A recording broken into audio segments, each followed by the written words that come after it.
Това ли са решенията сега в следващите месеци, когато ДПС и БСП бързат да вземат властта? Това ли е решението? Те как ще решат тия проблеми? Аз питам обикновените хора.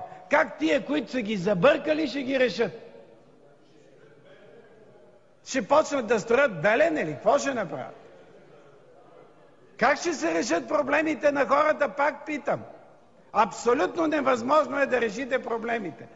И тия другите, дето ги няма, БСП, пък много добре знаят, че нямат никакъв потенциал да решат тези изключително сложни проблеми, които са натрупани в последните години. Нямате потенциал.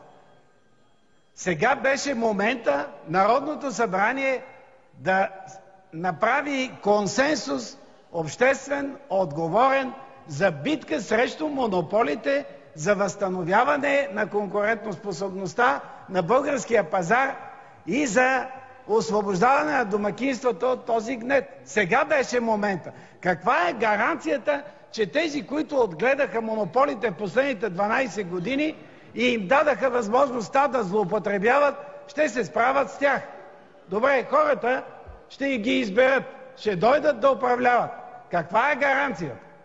Бойко Борисов директно връчи в момента управлението на БСП и на Движението за права и свободи. Защото отказа да решава проблемите на хората.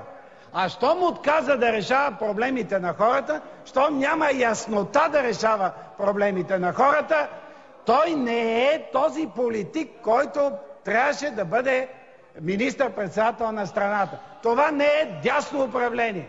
Това е фалшификация, на която сриването днеска сме свидетели.